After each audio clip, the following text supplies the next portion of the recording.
we are ready to go. So, welcome everyone to the MASL Message Live in October. We do this every second Monday of the month. And this month, we are pleased and honored to have Gateway nominated author Mindy McGinnis with us. So, hi, Mindy. Hello. So, for our first couple of minutes of our presentation, would you mind just sharing with us, like what brings you to our MASL Message Live? Like, how are you, what's your journey to be an author and where you began and how you ended up here?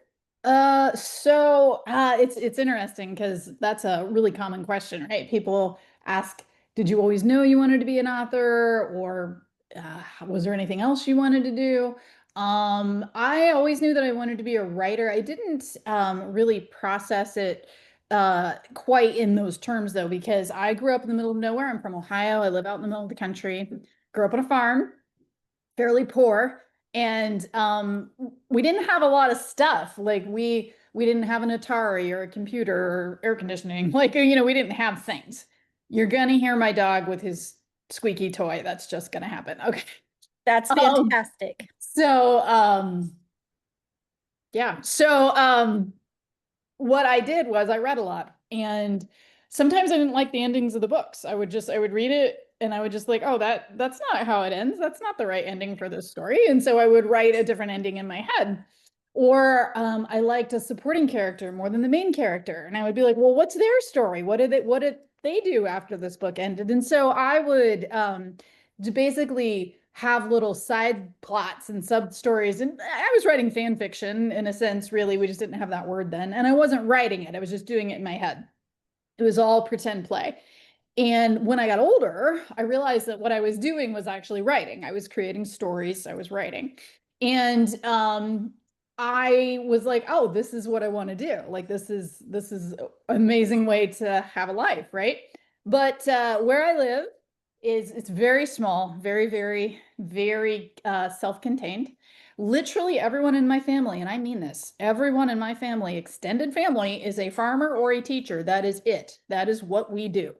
And suddenly I want to be a writer. And everybody's like, how do you even do that? And I'm like, I don't know. So, like, it's the 90s, and the internet wasn't really quite a thing yet. And I go to college, and I went to Otterbein College, which is a little liberal arts university in Westerville, Ohio. And they had a common book. And at this point in my life, I'm from a really small place and I've read my whole life and I love to read, but we have a common book. So everybody on campus is reading this book, and the entire staff like agreed that this book's what we're going to read. So I was so excited. I was like, yes, this is going to be the best thing I've ever read because all these smart people said that everyone should read this. And I read it in like the novel in like 4 hours right before my class the next day. And I hated it. And I thought it was terrible. And I literally threw it across my dorm room. I was so disgusted. And I won't tell you what it was, but I go to class the next day and my professor is like, okay, so who wants to start the conversation? And I'm like, oh, me right here, call on me. And so she does, and she's like, Mindy, yes, what did you think of the book? And I'm like, it's bad. I was like, this book is terrible. The pacing is horrible. The dialogue's not believable. The setting is crap. I was hoping a nuclear bomb would fall on this town and destroy it just so the story would get over sooner, right? And this book has nothing to do with nuclear bombs. So I just like lay waste to everything. And now, as a person that has been in classrooms and tried to manage them, I'm like, wow, Mindy, geez, way to kill the room. But so then my professor's like, okay, so who else, right? And this girl raises her hand and she says, well, I just really, really love this book and I identified with the main character and I felt like her struggles were my struggles, right? And this guy raises his hand. He's like, yeah, I really think this book changed my life. And I was just like, okay, you're all stupid. You're all stupid. And I just shut down and stopped talking. And I went back to my dorm, and I was walking back to my dorm. And at this point in my life, I'd always said I wanted to be a writer, but I'd never finished a novel length piece of work. So I was walking back to my dorm and I was pissed off. And I was just like, that's ridiculous. That book is not good. That book is not good. And just this university bought like 25,000 copies. That's insane. I can write better than that. And I am a person that always challenges myself. So the other side of my brain said, "Oh, yeah, do it." And I was like, "Fine, I will." And I went back to my dorm and I wrote a book that was way worse than the book that I threw across my dorm room. It was really bad. And that is not false modesty. It was terrible. I still have it. It's just, oh, wow, amazing how bad it is. And of course it was, because it was the first time I'd ever written a novel. I was 18 years old. And I sat down and I wrote a novel. And while I was writing it, of course, I thought it was brilliant because you can't be working on something and believe that you suck at it and keep going, right? So it's like I'm 18 and I'm typing and I'm like, oh, I'm going to win a Pulitzer, right? I wasn't. Like that was not going to happen. It was really bad. But I didn't know that and I didn't believe it. And I started trying to get a literary agent with that horrible, horrible novel. And, it didn't work. And I had to get better at what I was doing. So it took me 10 years to get a literary agent. I queried for 10 years. I wrote 5 novels before I got picked up. But interestingly enough, that book that I went back to my dorm room, sat down and wrote was actually the very first version of The Female of the Species. So I wrote that book when I was 17, 18, and it got published when I was 33.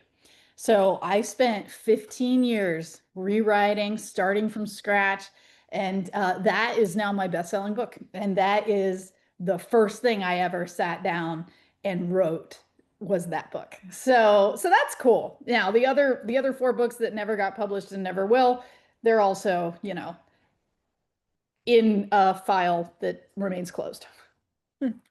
Now, you say that you were from a rural area, and I'm also going to mention, because I didn't mention this right up front, there are people in the chat, so feel free to write any messages. We've already had a request, and I know it will have been made and requested. We have to see the dog at some Oh, point. sure. Come here, So yeah. Gussie. Yeah. Come here. So that's just it's an ongoing like a MASL message live tradition He's Gus. um to show our pets. And Matt So King would have hurt me if I hadn't here asked he is. This is Gussie. He is a Dalmatian. He is a brown and white Dalmatian. He is not a that. black and white Dalmatian. He's brown and white. They are called liver. He is a baby. He's a baby. Oh, what a good boy. Mommy loves you. Okay, thank you. Get down. Yeah, no, he could stay the whole time. We would be completely okay with that. So, so I know I'm from a very rural town as well, and I know that my rural high school students just love your books because they see themselves in your books. Um, is there other things that, as you were writing that you pulled in from your youth and from your own life, I to mean, help you implement? everything that I write, like one of the things that I do sometimes if people want to have like an event at a library, but they don't want anything that's focused like specifically on one of my books, I will literally just go down through every single one of my books, which my 14th book comes out next month. But I will go down every single one of my books and I will talk about where I got the idea for them. And I mean, every time it's something that actually happened in my life. It doesn't mean that I had those experiences, but something triggered me to have a series of thoughts that resulted in these novel. So yeah, it is, and all of my books are always going to be set in small towns. That's what I know. And I mean small. So people don't understand. Sometimes I don't read my reviews, like as a rule, but sometimes people will tag me and I'll just go look and somebody had written a review and I forget what book it was for, but they were like, I'm also from a small town and I am telling you that, oh no, I was listening to a podcast and the person was like, I'm telling you that this is just not what it's actually like. Like your parents don't know your boyfriend's parents. That's not what it's like. And then the other person on the podcast was like, so, like, where did you grow up? And she said, and they graduate like 1,500 kids a year. Oh, We graduate 68. Last year we graduated 68 kids. So I was just like, okay, you're from a suburb. Like you don't understand what a small okay, never mind. And that's what it's like. I always tell people I have a really good friend. I love her to death, but she lives in Buffalo and she thinks she lives in the country because she has a double lot. And I was like, is there paint on your road? And she was like, what do you mean? I was like, is there paint on your road? Does your road have paint on it? And she's like, well, yeah. And I'm like, then you don't live in the country. no. So just to toss it out there, my graduating class from my high school was 69, and Yep. my small town, my mom is the mayor of it, has been the mayor since I was in high school, and I'm now out of high school for a few years now. Yeah. We still don't have any paved street. We have one stop sign and all gravel roads, except the school did pay for the for pavement because it was the gravel roads for tearing up the bus underneath. Sure. Sure. So they paid for like a little bitty gravel or little pavement to the school and wrapped around by our co-op and then out again, Yeah. Yeah. and that's, yeah, it cracks me up when people are like, yeah, I'm from a small town. I'm like, oh no, you're No, definitely small that's my or, criteria. Is there yeah, paint on your road? Does your yeah, road have lanes? Then you don't live in the country. yeah, yeah. So, um, we've had someone in the chat and this was going to be brought up later on, but you mentioned already, what book comes out next month? Do you want to talk about it? Or can you Sure. talk about it? So I don't have any copies of it because they haven't sent them to me yet. But I have a book coming out next month on November 18th. It is called How Girls Are Made. And I know you guys are in Missouri, so this book is Dead Poets Society for Sex Ed. It is underground, off-campus, student-led sex ed. And it came about because I used to work in high school. I don't anymore, but I have two daughters. They are 19 and 22.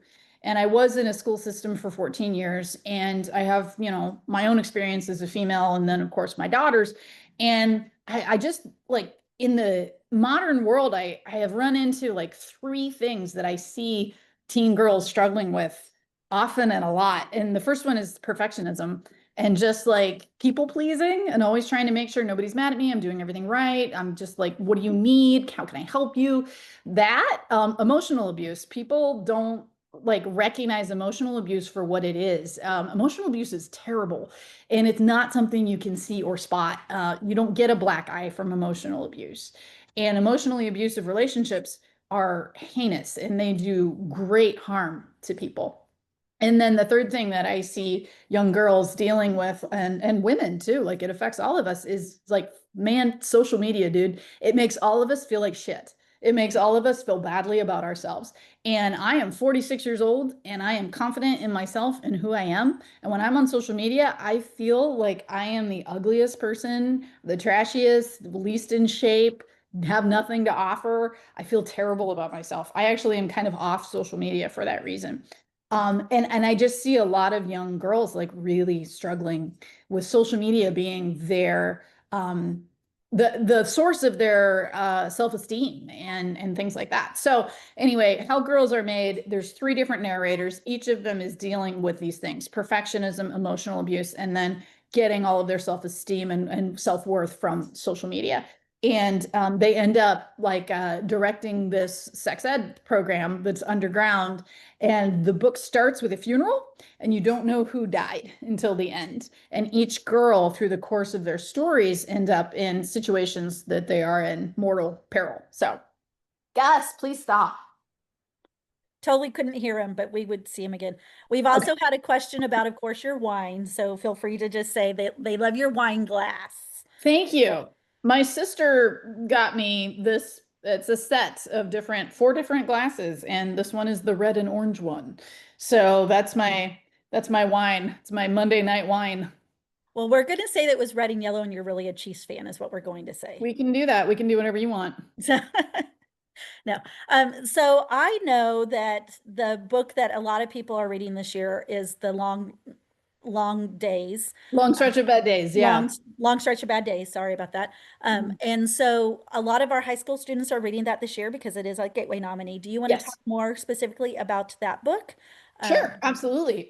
So Long Stretch, like very specifically, is actually about two things that happened in small towns. One of them being the one that I am from. A tornado hit the town that I don't live in town, I live outside of town, but a tornado hit my hometown in 1981, like utterly destroyed it, flattened it, people died. It was really bad. And people still talk about the tornado. And that is just like a common theme, like it's a thread in our lives. And if you have a bunch of people together, it can be a conversation. Where were you? Tell me your tornado story, you know? And I was, let's see, I was 18 months old, but I actually also have a tornado story, even though I was 18 months old. And as I got older and I became a writer, I found like a lot of interest in that idea that there's this thread that all of us, we have this commonality, that we all have our story about this one event. I'm not trying to be glib, but it is kind of like our 9/11. Like this is something that we all experienced in some way, generationally even, and we talk about it. And I always thought that was interesting. But I was like, I'm not sure, like, what is that? What is that story? I don't know, but there's a story. And then same county, next town over, in 2004, I believe, it's where our county dog pound is. And our dog pound is by a stream, it's by a creek. And it was February, and there was a huge blizzard coming. And everybody was battening down the hatches, and you guys know, buying shovels and bread and milk. And overnight, it went from 32 degrees to 34, and all of that snow became rain, and the stream went up, and all of the dogs at the county dog pound drowned. They all died. And I didn't want that to be a true part of the book. that is true, dude. Oh, That is a true story. It happened in the town next to my hometown. And so, of course, in the lovely mythology of small towns, the dog pound, the dog warden is my best friend from high school's cousin. So I was able to like talk with her about like that experience and what's in the book. For those of you that have read it, like it's true. Like she tried to go to get to the pounds, and the EMS and the cops, like they stopped her. They're like, you can't, you're gonna get swept away. And she had to stand there at the crossroads and watch the water level rise and hear the dogs barking, and it was horrible. oh. So yeah, those are both true stories. And I was having a moment, and I don't know why this happened, but I was thinking about, the tornado was a tragedy, people died. The dog pound was a tragedy. Everybody was very upset about that. And they happened in two different towns, like 30 years apart. But I was like, man, imagine the stress, imagine the calamity if both of those things had happened in the same town, like in the same week. And my brain kind of followed this thread where it was like, everybody, animals behave oddly before a major weather event. And I was like, well, what if like the tornado had happened the same week as that flood? And all of the dogs were out running around because they were upset about the tornado, and they all ended up in the pound. And then there was a flood, and all the dogs were dead, and nobody has dogs anymore. And my brain immediately went, that's when you commit a murder. And I was like, oh, yeah, good thought, brain. Yeah, that is what you do. So I was like, yeah, I mean, that only makes sense, right? Phones are out. Nobody has a dog. And I was just like, oh my God. And it was immediate, just like, boom, story. And so yeah, like that particular novel does come from two true events that happened in different towns 30 years apart. But if you put them together, like you've got a story. Yeah. Vanessa and I both are from Joplin, and I think there's others that have been in those same tornado, mindsets. And you are correct. Like as of even yesterday, I had someone was like, "Oh, you're from Joplin. Do you have a tornado story?" And I'm like, "That happened in 2011." But yes, I do. I lived right through it. So, Yeah. and I know like St. Louis has had a tornado Oh yeah. in the Oh last yeah. You guys are no strangers. everybody. No Yeah. strangers to that. No, Yeah. absolutely not. So, one of the things I really appreciate about A Long Stretch of Bad Days is how much research the girls are going through as they are processing the events and trying to earn their history credit. Can you talk about how your influence I'm going to just throw it out there, as a school librarian, really helped you integrate into that type of media literacy and digital literacy and Oh, that's a really great question. Never had that one before. So I'm just like a big freaking geek, like huge. yeah. And if I find something that I think is interesting, I will run it down to death. Like I will read everything that I can about it until I totally understand, and then I'm done and I move on to the next thing. But genealogy, I'm really into genealogy. I haven't had a lot of time in the past few years of my life to do much with it, but I'm really into genealogy, and I have such a great time like finding little clues and hints and things about people's lives from like hundreds of years ago. So, interesting story. One of my not a direct ancestor, but one of my ancestors is one of the only seven white men to have been lynched in Ohio. He was an honest to God axe murderer, and he was in the Civil War, and he had PTSD and was abusive to his wife, and his adult daughters were trying to talk their mom into leaving him. And he came home, and this was going on, and he was really mad, and he just went after everybody with a hatchet.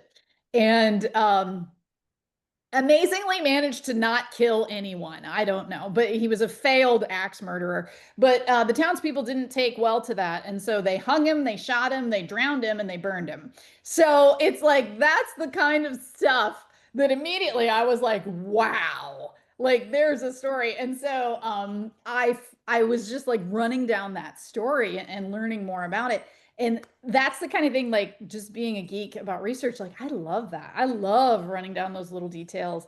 And I was running down, it made the New York Times, like it was so crazy. It was a little town in Ohio. And I was running down all these details. And one of the newspaper stories that I read said that this man who was lynched had written a letter to his mother, like while he was sitting in his cell, and he knew that the mob was coming, and he wrote a letter to his mother and he left it in his cell. And then like he literally just walked out and was like, okay, go ahead, kill me. And I was just like, oh my God, I want to know what that letter said. And so it's just that kind of thing. I'm just way into research. And if you're a person whose brain works on narrative, you're immediately like, okay, what's the story? And so that really came into play for me when I was writing the girls doing their research. And let me tell you, I had the most fun in the entire world writing Bristol. Oh my Lord. She was so much fun. And people ask me all the time, which of your characters are you the most like? And to be honest, like at this point in time, it's Bristol. Like Bristol is just like me, basically. But yeah, I had a great time writing her.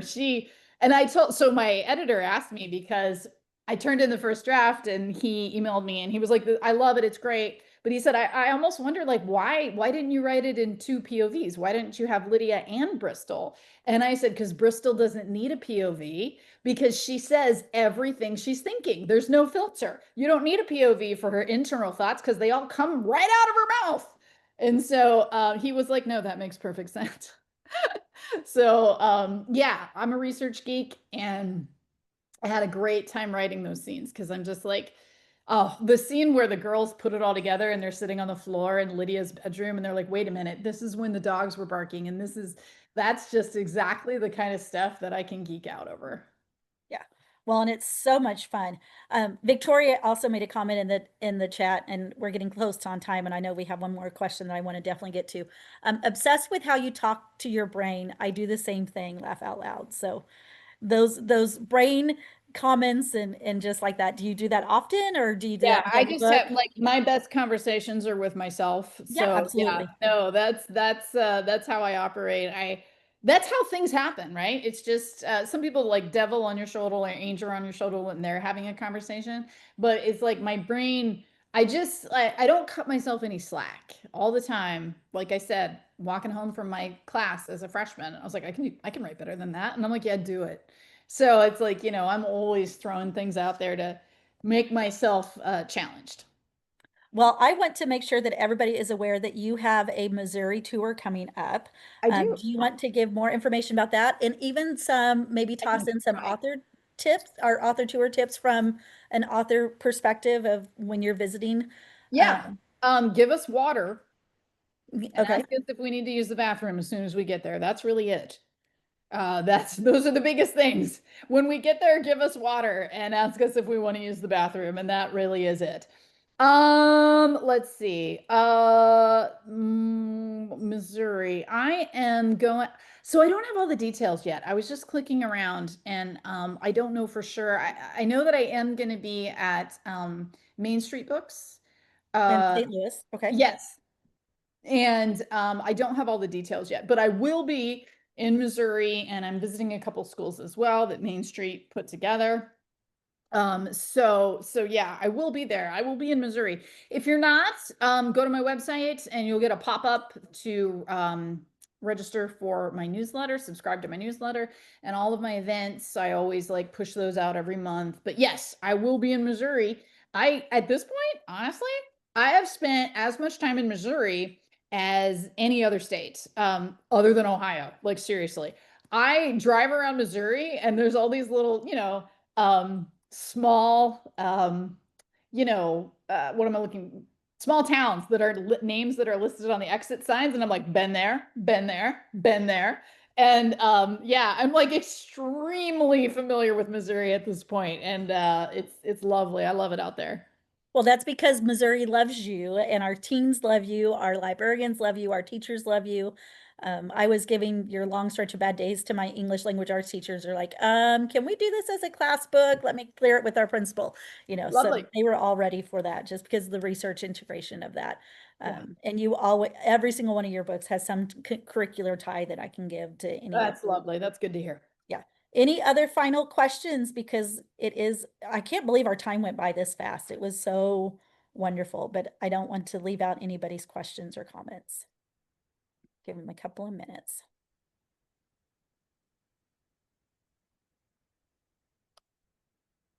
We have loved having you with us Thank tonight, you. and we greatly appreciate your willingness to join us. Absolutely. Any final thoughts before we move? Mindy, thank you so much, Katie Dunn says. Um, Katie was probably the most excited I have ever seen her when I announced that you were the person that was going to join us on the Mazel Message Live last month. Oh, well, thank you. I'm glad to be here. Yeah.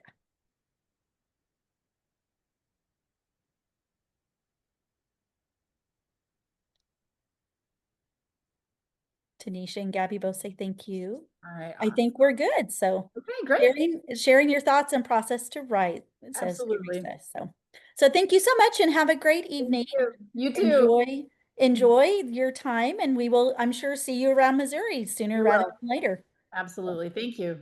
thank you. Bye.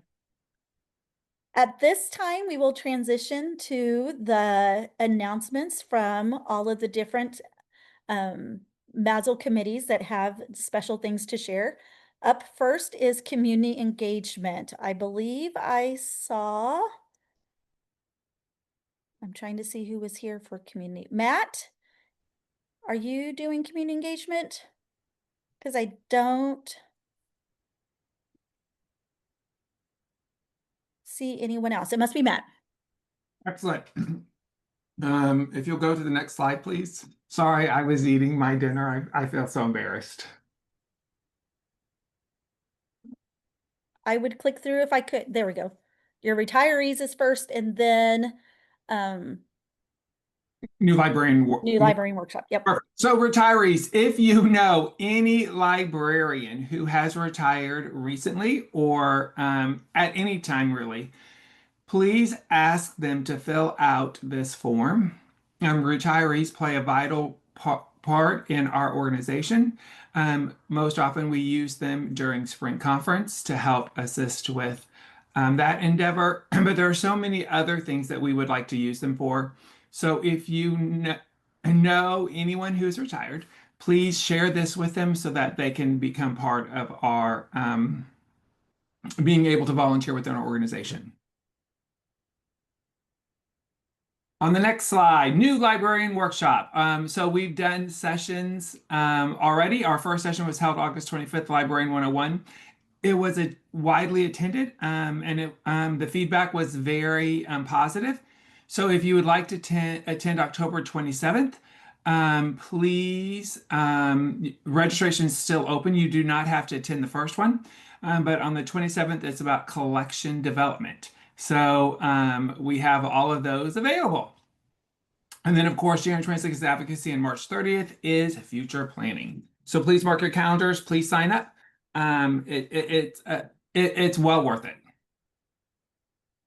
And we have Becky asking that you please share those with Carolyn so they can be included in the Mazel message. Most certainly. And Katie is asking if you have any slides from the first session. I know we're not recording those new librarian workshops, but do you have slides you went over that you could share? And actually, there were no slides. The nice part is that it was very organic. So people were able to ask questions, and so we talked about some of the basics, but then librarians were able to just ask questions. So there's no slides. I'm sorry. And then do we need to register for each one, says Vanessa. No. Once you registered, you're If you're, registered. and so Jill should answer that question, not me, because Jill is the all-knowing person at MASL. But I believe that once you register for one, you've registered for them all. Yes, that is correct. It's a Zoom registration link, so you can register for all of them at once, and you'll get an automated email that can add those dates to your calendar with that information. Fantastic. Thank you, Right. Matt, for sharing community engagement, and thank you to community engagement for representing MASL at MLA last week. That was a big help in getting the word out to our youth services. So moving on to Epsilon Beta, who I also saw representing at MLA last week. Cassie isn't here, but I think Tanisha is. So Yeah. Hi, I'm here. If you could go to the next slide, please. So for Epsilon Beta, we have the date for the state conference. It's going to be February 27th through the 28th at Stratford High School, which is near Springfield. You don't need to be an official Epsilon Beta group to attend. So sometimes we've had groups or, libraries that they have an advisory group or a teen group, and they maybe aren't calling it Epsilon Beta, and anyone is welcome to join or come. And so sometimes they just kind of want to see what is Epsilon Beta like, or what's the conference like. And then you can scan the QR code or the link for the website, Epsilon Beta website, which is also linked on the MASL, or contact Cassie or I, and we can answer any questions. any questions about Epsilon Beta? Thank you for joining us tonight. Yeah. If not, we will move on to our next committee, Librarians for Inclusive Literacy. And I believe I saw Gabby was on, and I believe she was talking. If not, it was Lee, but I'm pretty sure I saw Gabby. It's me. Yep. Hello. Good evening, everyone. I just wanted to share with everyone that on November 13th, 2025 at 7 p.m., we will be discussing two books. Normally in the past, we've done one book per session, but this year we've done it slightly different. So this year we're going to be doing, and I have my two books here, Rebellious Read Alouds, inviting conversations about diversity with children's books.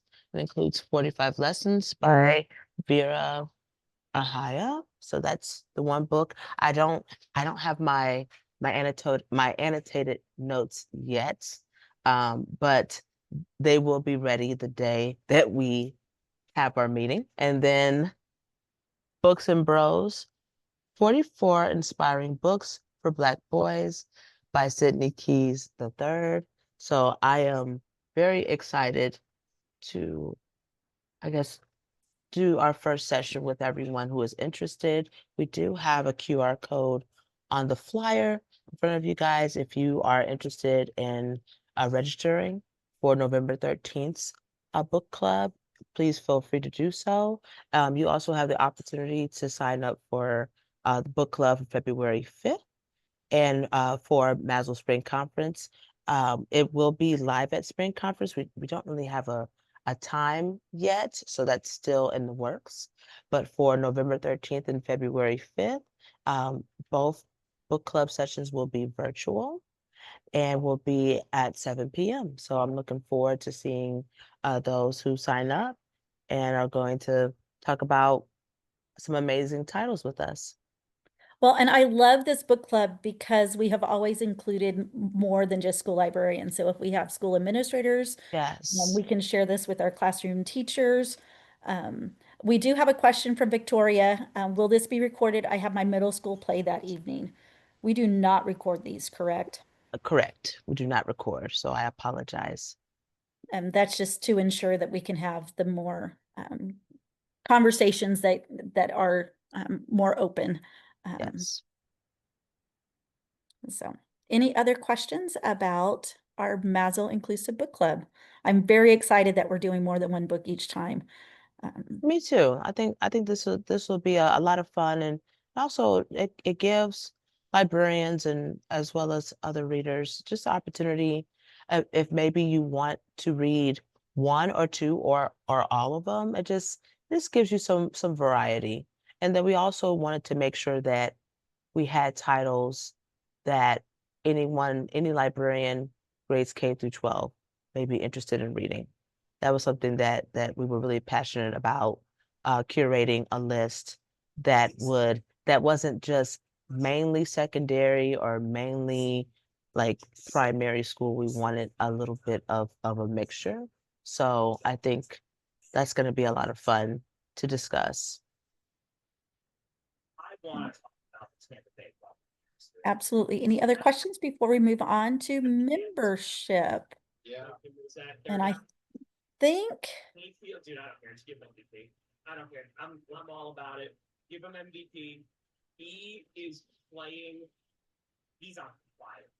Like every week, it is more and more partner. okay, we're going to move on to membership. And I think I am going to go ahead and give this one because I don't see Cassie on. Tanisha, did you want to give this one or I can give this one? I didn't see anybody from membership that's here to talk about more leaders. Oh, I was like, I don't really work with Cassie on Okay. this one. Okay, I can do this one. I knew she had Okay. emailed both of us. More leaders applications are available and they are due at the end of this month. This is the very first or the second cohort. I know there's a couple people on from the first cohort and they have made an amazing MASL member toolkit from their project that they did last year. So that cohort of 5 librarians was phenomenal and we are continuing that this year with Cassie leading it as well as Krista or Teresa Crystal. And so this is a perfect time to apply and get involved with MASL and to learn more about how to become a MASL leader. Once you are chosen for the cohort, you do a project together starting in late fall through the winter, and then you present that project at spring conference. So the deadline to apply is later this month, so feel free to get involved with our More Leaders program. I don't want to throw people under the bus, but is there anybody who wants to talk about their experience with More Leaders before we move on? I will talk about mine. Okay. So I'm only a third year librarian this year, but 26-year educator. And so I decided last year I wanted to have more of an impact and a more of a voice and more of a leadership role in library. And so I applied for the inaugural cohort of More Leaders, and it was fantastic. I had a lot of fun. I got to meet new librarians that I didn't know and probably wouldn't have the chance to meet. One of my now I consider a good friend, Krista Bell. I think she's on. She and I have now presented together at other events and other things. We're going to be doing an Idea Lab at AASL, and Krista and I would not have met had it not been for More Leaders. And so you just really get that those connections and across the state, and it was fantastic. It allowed me to learn so much more about library, and the toolkit is supposed to help everybody and it helps me too. So I was really proud to be part of that, and I recommend that anyone that's wanting more of a leadership role go for that because it was a lot of fun. Well, and we couldn't have done that Missouri toolkit without your cohort. And it's been something that was on the wish list for quite a while, and it's fantastic. So we greatly appreciate your efforts.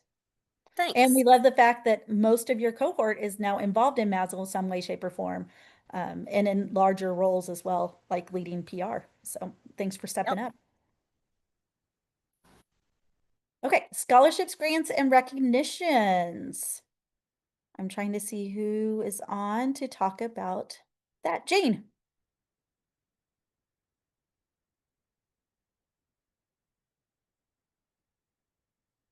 Maybe she isn't on. I will go ahead and talk about this one as well. Librarian of the Year award has changed just a little bit. There is now an um, initial nomination that you can nominate yourself and or nominate someone else. And that is due November 1st. Those nominations will then go to the regions, and the regions will pick their region winner that will then fill out the full School Librarian of the Year award application. So this is open to anyone, and except for EC members, and I know there are amazing things happening across our state, so I highly encourage everyone to apply for the School Librarian of the Year, because it's amazing the things that we are doing and the impacts you're making on your students. There are other scholarship grants and recognitions. The deadline for them is December 15th. Go through those, read the website, find one or two that you can apply for, or that you can recognize others and apply for them. So nominate them and fill out the application. So that is what scholarships, grants, and recognitions are doing. Any questions before we move on to our last committee? Okay, the last committee is spring conference, and I'm thinking Savannah is on and Sarah is on, so I'll let you two take over. Wonderful. Thank you. All right, so we're still, registration is open and you can sign up now. If you sign up before January 31st, you get the MASL t-shirt, and we don't want to miss that for sure. So make sure that that you get registered before that. And if you have any suggestions for any vendors or exhibitors, as well as authors and illustrators to come to our conference, please send that information to any spring conference committee member. Keep in mind with the authors and illustrators that there is not a stipend for those. That we're thinking these are the authors, illustrators for the author exclusive event, and there's not any sort of stipend or anything. They will be responsible for all of their own expenses. If they want to have an exhibit booth in the exhibit hall, they do have a discounted rate for authors and illustrators. It's $150. And so that is one of the perks there, but no other expenses would be covered for them. The Readers Award banquet meal would be covered if they attended that, but this year, those two events are on different days. Jill, anything we missed there? Ladies, I did see that Becky has a contact with Ryan from Liberty, so I know he's been invited in the past as well, and is a building block author this year, or last year. I think it was last year. So he'd be. The only thing to add on spring conference at this point, the workshop proposal form is open. So if you're interested in presenting at spring conference, definitely make sure you check that out. That is available on the website. The deadline for submissions is December 15th. So you've got a little bit of time, but definitely don't delay on getting that turned in.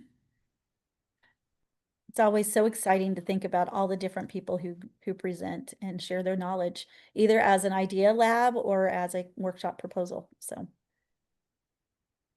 we love having you share your knowledge. Any other spring conference questions before I announce our next MASL message? I always like this because I've kept it a secret up until the night of. So our MASL Message Live in November is on November 10th, and we have a Show Me nominated author and illustrator, Jared Chapman, who has written Seals Are Jerks. Loved that story, loved that book. My kids were reading it and laughing out loud, and I have high schoolers as we were processing that book. So for my early childhood special ed, and they loved it. So cannot wait to have him join us. I'm sure it's going to be a blast. So registration will come out pretty quick. So be watching for that, and we will see you in November. I will see a few of you later on this week at AASL. Safe travels for those of you that are coming. Otherwise, we will see everyone on November 10th. So have a great evening.